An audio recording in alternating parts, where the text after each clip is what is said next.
नमस्कार मित्रों, आर्या टीवी के इस आध्यात्मिक चैनल पर आपका पुनः स्वागत है।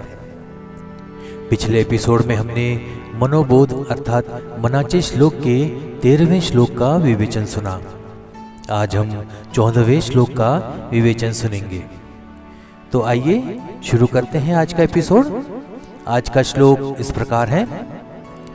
जीवा कर्म योगे जनी जन्म जाला, परिशेवटी काळमुखी निमाला, महाथोरते मृत्युपंथे चिगेले, कितीएक ते जन्मले आणि मेले।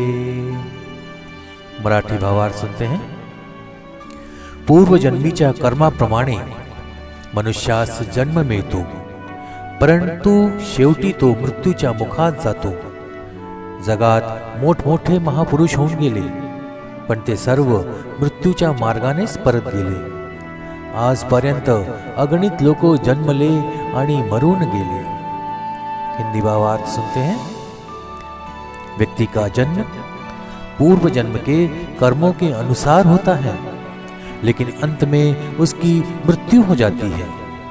संसार में कई महापुरुष हुए हैं, लेकिन वे सभी मृत्यु के मार्ग से ही गए हैं। आज तक अनगिनत लोगों का जन्म और मृत्यु हो चुकी है। आइए विवेचन सुनते हैं।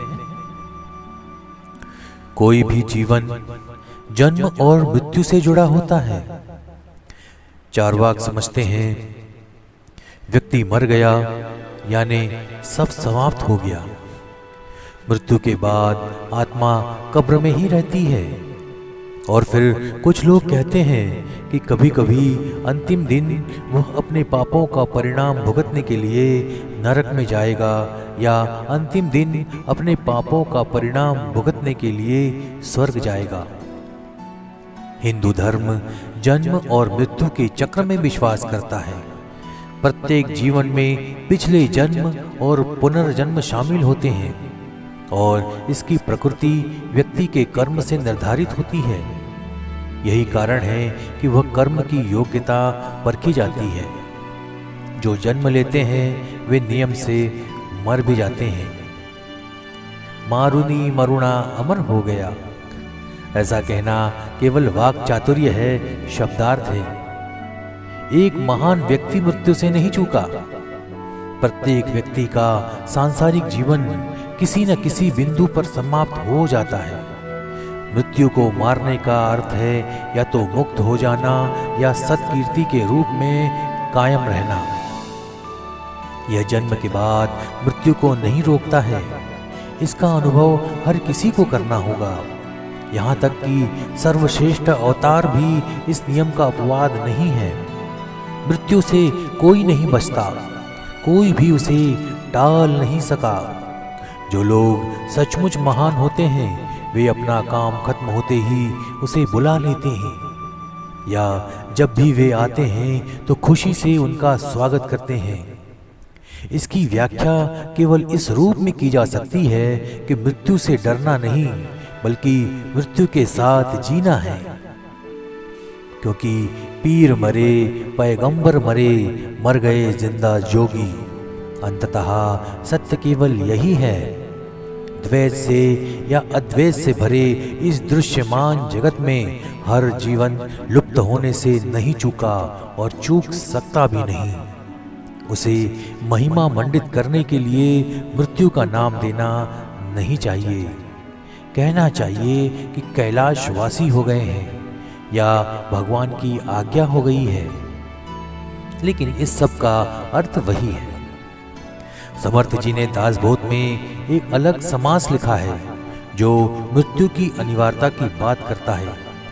इसमें वे कहते हैं, मृत्यु न म्हणे ऋषेश्वर, मृत्यु न म्हणे कवीश्वर, मृत्यु न म्हणे दिगंबर समाधिस्थ, मृत्यु न म्हणे संत, मृत्यु न म्हणे हा महंत, मृत्यु न म्हणे हा गुप्त होतसे, मृत्यु न म्हणे थोर थोर, मृत्यु न म्हणे हरिहर, मृत्यू न म्हणे अवतार भगवंताचे।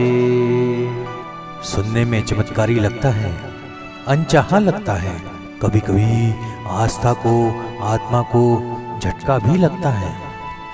इसलिए समर्थ ने श्रोताओं को नाराज नहीं होने का अनुरोध किया है। इस तथ्य को स्वीकार करने के अलावा कोई अन्य मार्ग नहीं है, और यही सच है। जन्म लेने के बाद मृत्यु को टालना संभव ही नहीं है। एक राजा को ज्योतिषी ने बताया कि तुम्हारी मृत्यु निकट आ रही है। राजा ने सोचा यदि वह राजधानी से भाग जाएगा तो मृत्यु से बच जाएगा। वह घोड़े पर सवार होकर दूर के गांव में चला गया। जैसे ही वह उस गांव के पास पहुंचा, मौत उससे मिल गई। राजा ने कहा, ओहो, मैं तुमसे बचने के लिए ही तो यहां आया हूं। मृत्यु ने कहा, यही तुम्हें मुझसे मिलना था, यही तय था। मैं इंतजार कर रहा था कि तुम अभी तक आए कैसे नहीं। राजा घबरा गया और घोड़े को लात मारकर फिर भागने लगा। तभी एक पत्थर से अटक कर घोड़ा गिर गया और राजा दूर छिटक कर जा गिरा और उसकी मृत्यु हो गई। संक्षेप में, चाहे जन्म हो, जीवन का सुख दुख हो या मृत्यु हो, ये तीनों ही मनुष्य द्वारा किए गए अच्छे और बुरे कर्मों से जुड़े हैं और अपरिहार्य हैं। जैसा है वैसा ही भोगना पड़ेगा। जिस प्रकार मृत्यु से बचना और जीवन के सुखों का आनंद लेते रहना संभव नहीं है, उसी प्रकार जीवन के दुखों से बचने के लिए कोई मौत के पास नहीं जाता, उसे अपने पास नहीं बुलाता। बौद्धिक रूप से ऐसा करना आत्महत्या है और पाप है।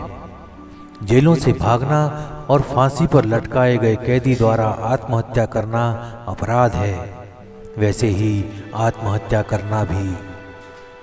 इसके लिए कर्म करते समय सावधानी बरतनी चाहिए, अन्यथा जन्म, जीवन और मृत्यु कष्टदायक हो जाते हैं, उनसे कोई बच नहीं सकता। तो आज का ये विवेचन यहीं समाप्त होता है। पुनः आपसे एक नए श्लोक के साथ भेंट होगी। तब तक के लिए जय जय रघुवीर समर्थ। नमस्कार।